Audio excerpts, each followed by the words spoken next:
Hola, bienvenidos. Buenos días. Yo soy el pastor Jeremy. Parece mentira, pero hace 2 años yo estaba enseñando ahí en el seminario. Gracias a Dios pude enseñar y dar una materia. Hace 6 años atrás yo prediqué una conferencia ahí. Y hace 23 años atrás me gradué de la facultad y después fui a Perú para ministrar ahí con el pastor Jonathan Stewell. Y por la gracia de Dios, fue en ese lugar donde están ahora que Dios me llamó al ministerio. Y ahora soy pastor. Y entiendo que nosotros, hace 2 meses atrás, todos nosotros tuvimos una vida muy diferente. Todos nosotros pudimos salir y hacer cosas. Todos nosotros pudimos jugar deportes, pudimos ir al supermercado, comprar cosas, ir a la playa, ir a hacer cosas. Todos nosotros podíamos hacer cosas diferentes, pero ahora es diferente. Ahora no tenemos tanta libertad como antes. Pero la pregunta es esta: ¿tenemos la misma felicidad? ¿Somos felices como antes? ¿Cómo podemos mantener la felicidad durante una pandemia? Es la gran pregunta para esta semana. Y muchas veces nuestra felicidad viene de cosas externas, cosas de afuera. Nosotros estamos felices cuando termina el semestre y ya no tenemos tareas, ya no tenemos pasos, ya no tenemos exámenes, estamos felices. Estamos felices cuando podemos hacer las cosas externas. Pero hoy me gustaría enfocar en cómo podemos ser felices hoy, durante una pandemia. ¿Cómo podemos tener una satisfacción interior? Algo que viene de aquí, el corazón. ¿Cómo podemos tener la felicidad hoy en día? Quiero que abran sus Biblias a Mateo capítulo 5. Y vamos a estudiar un pasaje que muchos saben lo que es el Sermón del Monte, las bienaventuranzas. Vamos a mirar versículo 3 hoy. Si Dios quiere y yo viva, mañana vamos a ver versículo 4. El jueves, versículo 5, y el viernes, el versículo 6. Pero quiero que se fijen que hay una palabra que se repite 9 veces en versículo 3 hasta verso 12. Bienaventurados. Fíjense lo que dice. Bienaventurados pobres, bienaventurados que lloran, bienaventurados los mansos, bienaventurados los que tienen hambre y sed de justicia, bienaventurados misericordiosos, bienaventurados de limpio corazón, bienaventurados los pacificadores, bienaventurados los que padecen persecución por causa de la justicia, y bienaventurados los que padecen persecución por causa de la justicia. 9 veces Jesús usa la misma palabra. ¿Qué significa la palabra bienaventurado? Bueno, te voy a leer algo. Dice esto: la palabra significa una satisfacción interior que no depende de las circunstancias externas. Yo voy a decir eso otra vez.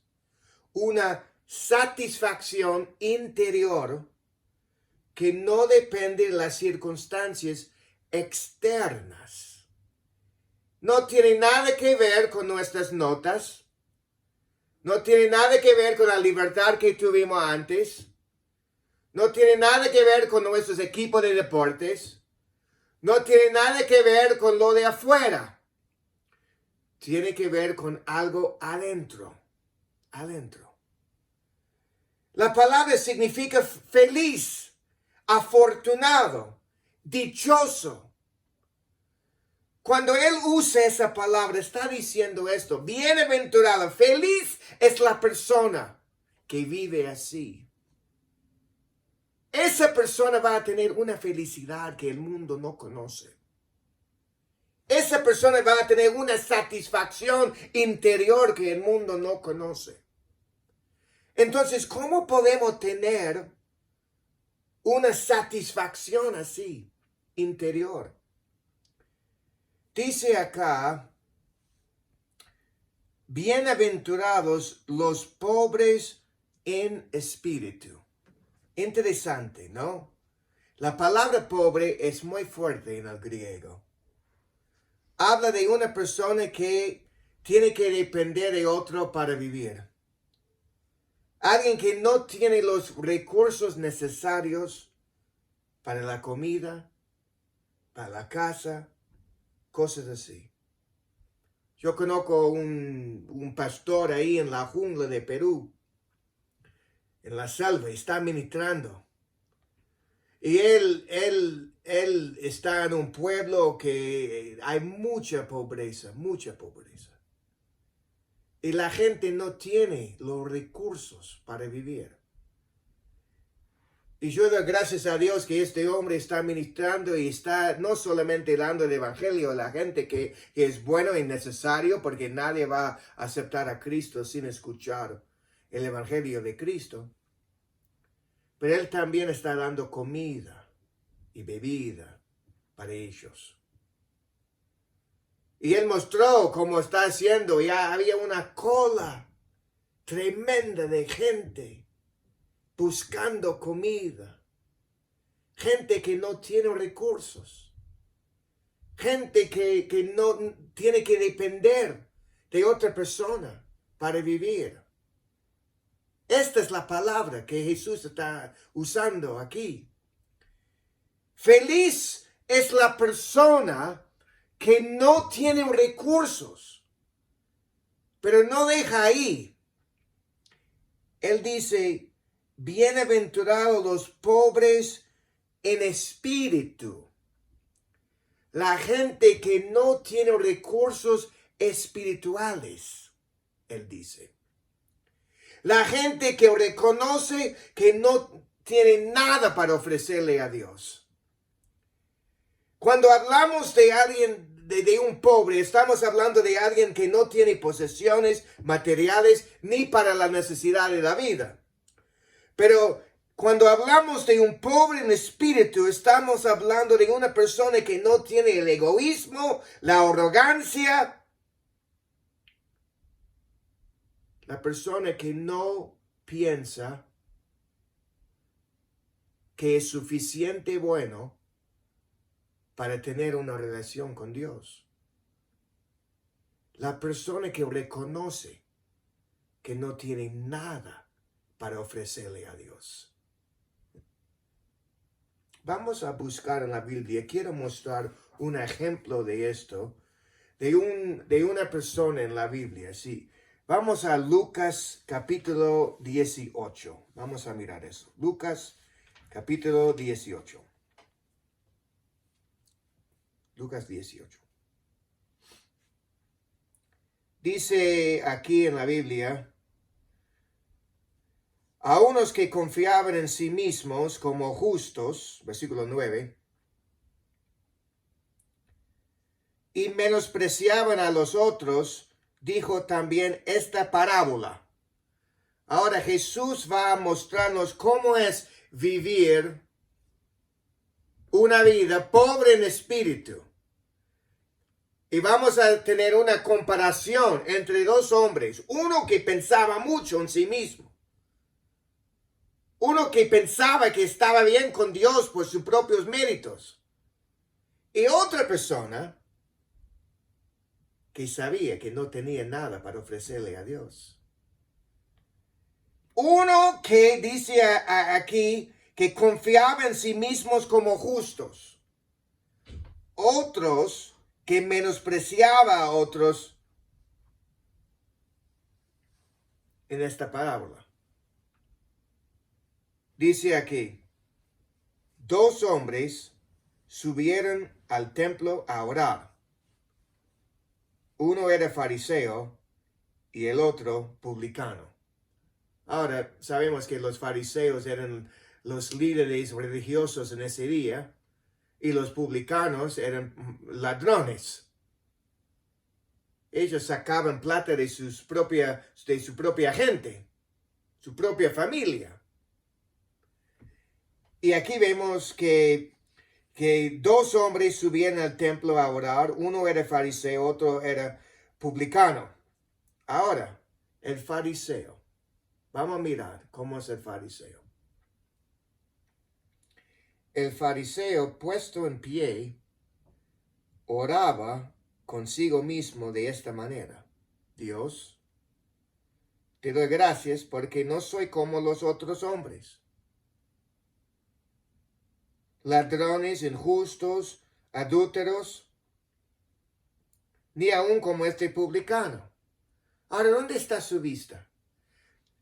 Su mirada está mirando a gente alrededor. Él se está comparando con otras personas. Y dice, yo doy gracias a Dios que no soy como ellos. No soy como esa gente. No soy como, y él nombra a algunas personas ahí. No soy como los ladrones. Yo no robo a nadie. No soy como los injustos. Yo sigo la Biblia. Yo no soy como los adúlteros. Yo soy fiel a mi esposa. No soy como este publicano. Yo no estafo a nadie. Yo soy una buena persona. ¿Veis cómo él no es pobre en espíritu? Porque él está mirando a otra persona y dice, mira, esto está bueno. Mira lo que hace él, mira lo que hace él, mira lo que hace ella. Yo soy una buena persona comparado a ellos. Yo me acuerdo una vez estaba tocando puertas en Nueva York y le pregunté a una persona, si murieras en esta noche, ¿a dónde irías? La persona me dijo, yo iría al cielo. Y yo le pregunté, ¿por qué? Y ella me dijo, porque soy mejor que mi vecina. No es pobre en espíritu. Lo que él también dice aquí, versículo 12 de Lucas 18, ayuno 2 veces a la semana y doy diezmos de todo lo que gano. En aquel entonces la gente no tenía que ayunar 2 veces por semana. La gente no tenía que diezmar todo lo que ha ganado. Este hombre hizo abundantemente más de lo que tenía que hacer. Y por eso se jactaba de sus buenas obras. Se jactaba de lo que era, se jactaba de sus obras. No era pobre en espíritu. Pero este publicano, ¿qué hace él? Dice aquí, mas el publicano estando lejos, no quería ni aún alzar los ojos al cielo, sino que se golpeaba el pecho diciendo, Dios, sé propicio de mí, pecador. La humildad de este hombre. Dice aquí en la Biblia que ni aún alzar los ojos al cielo. Tenía vergüenza. Sino que se golpeaba el pecho. Es como hoy en día hacer así. Reconocía. su pobreza espiritual. No alzaba los ojos, golpeaba el pecho y tenía una sola oración: Dios, ten misericordia de mí. Merezco el infierno. Merezco no tener una relación contigo. Merezco pagar por mis pecados. Pero yo te pido que tengas misericordia de mí. ¿Ves la diferencia entre un pobre de espíritu y un orgulloso de espíritu? Alguien que piensa que puede ofrecerle a Dios algo y alguien que sabe y reconoce su pobreza espiritual. Jesús dice en esta parábola, dice, os digo que este descendió a su casa justificado antes que el otro. Ahora, volviendo a Mateo capítulo 5. Jesús dice que si ustedes quieren tener y nosotros queremos tener una felicidad, una satisfacción interior, ¿dónde empieza eso? Empieza por reconocer que somos pobres en espíritu, que no tenemos nada para ofrecerle a Dios. Porque dice aquí en versículo 3, porque de ellos es el reino de los cielos. En otras palabras, no podemos ser salvos si no vamos a Dios así. Nunca vamos a poder aceptar a Cristo hasta que reconozcamos que no tenemos nada para ofrecerle a Dios. Dice aquí, porque de ellos es el reino de los cielos. Y implica esto, solamente ellos van a tener el cielo. Solamente ellos van a aceptarle a Cristo. Solamente ellos van a ir al cielo. No hay nadie más. Ahora, hablamos de cómo podemos mantener la felicidad. Ustedes están diciendo, pero ya reconocí que soy un pecador, acepté a Cristo como mi Salvador. Ahora, ¿cómo aplico esto a mi vida? Una buena pregunta. Gracias por hacerme esa pregunta. Bueno, te voy a mostrar cómo podemos aplicar esto a nuestras vidas. Primero, tenemos que reconocer nuestra pobreza espiritual. Si vamos a vivir eso día en día, tenemos que dejar de compararnos con otras personas, dejar de jactarnos de nuestras buenas obras y reconocer cada día que no tengo nada para ofrecerle a Dios, nada. Yo soy un hombre, yo soy hecho de polvo, no tengo nada para ofrecerle a Dios. Cada día tengo que reconocer eso. Segundo, tengo que vivir en constante dependencia de Dios. Dependencia constante de Dios. Significa que voy a orar. Voy a buscar en su palabra. Yo voy a hablar con Dios. Yo voy a entregar mis sentimientos a Dios. Yo voy a vivir en dependencia constante de Dios.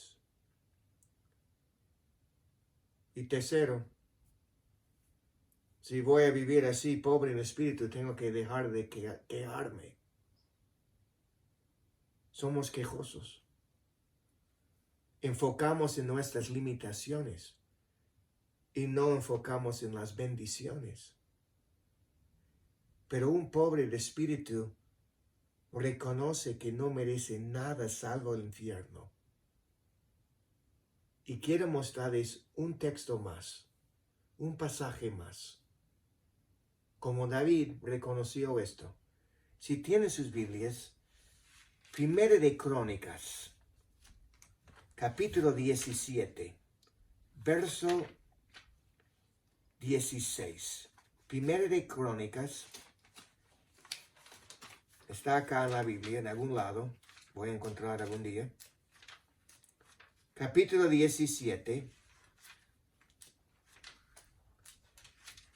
Versículos 16 y 17. Y voy a mostrar esto. Dice aquí. Estoy en Segunda de Crónicas. Tenemos que estar en Primera de Crónicas. Esta Biblia. ¿Qué pasa con esta Biblia? Ahora, fíjense. David quería edificar, construir una casa para el Señor. Y Natán, el profeta, le decía, no lo vas a hacer eso. No. ¿Y cómo respondió David cuando Dios le dijo que no? Ahora vamos a ver. El versículo 16. Dice esto. Y entró el rey David y estuvo delante de Jehová. Se sentó delante de Jehová. Se sentó para escucharle, para hablarle, para orar. Y dijo, Jehová Dios, ¿quién soy yo? ¿Y cuál es mi casa? Para que me hayas traído hasta este lugar. ¿Quién soy yo? Para que el Señor me bendiga como me bendice. ¿Quién soy yo para pastorear una iglesia, para enseñar la Biblia, para predicar la palabra? ¿Quién soy yo? No tengo nada para ofrecerle a Dios. ¿Ves la actitud que tiene David aquí? Reconoce su pobreza espiritual. Reconoce que no tiene nada para ofrecerle a Dios. Reconoce que ¿quién soy yo para que Dios me bendiga?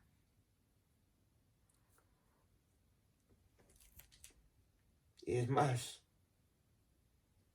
Y él dice, ¿cuál es mi casa?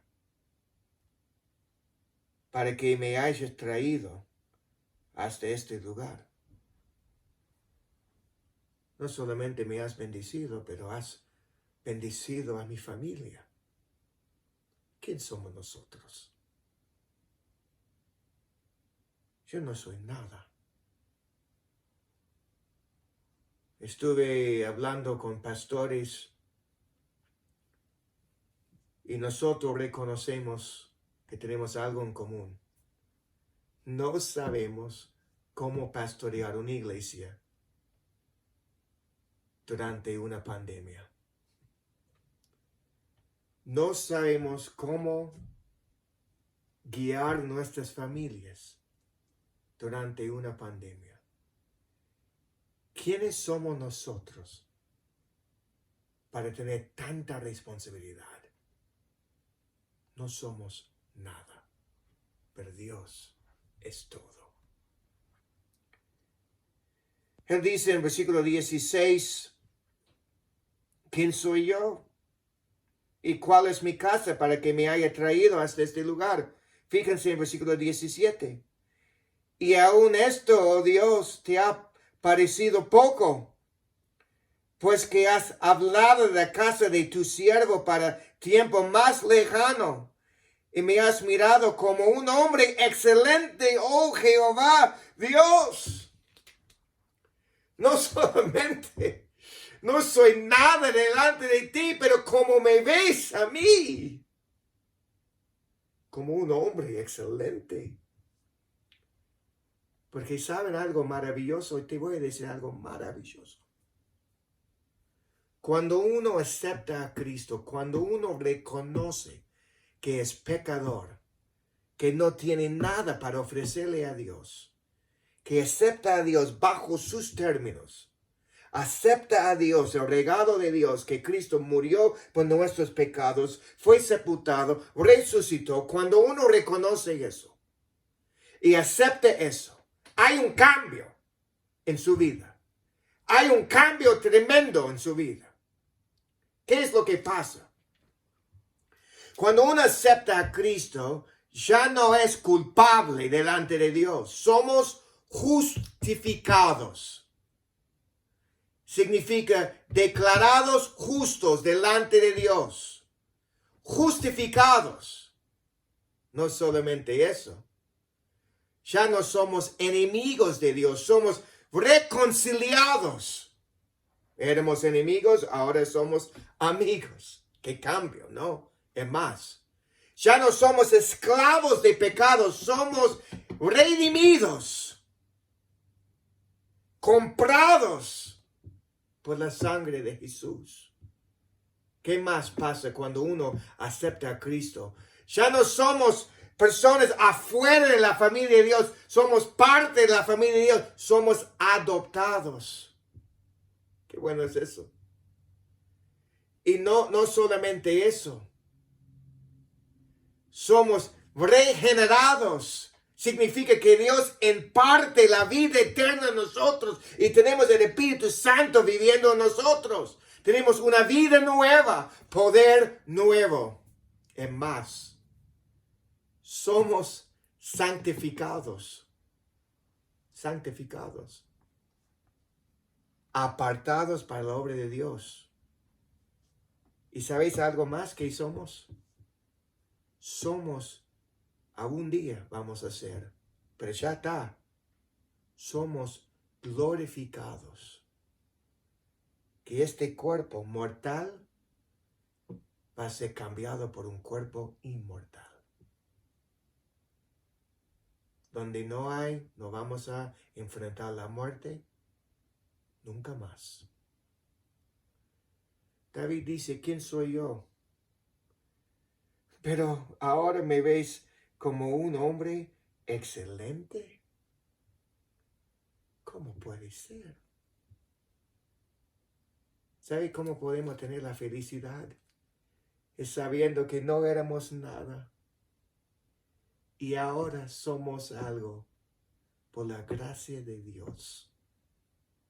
Y si eso no te da una felicidad interior, una satisfacción interior, no sé lo que te va a dar eso. Yo doy gracias a Dios que ya soy ahora hijo de Dios por la gracia de Dios. Vamos a orar ahora. Señor, te damos las gracias por tu vida.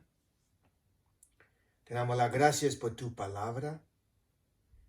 Y muchas veces, Señor, no tenemos la felicidad interior. Porque nuestra felicidad muchas veces está basada en cosas externas. Entonces, te pido que nos ayudes ahora a vivir pobres en espíritu.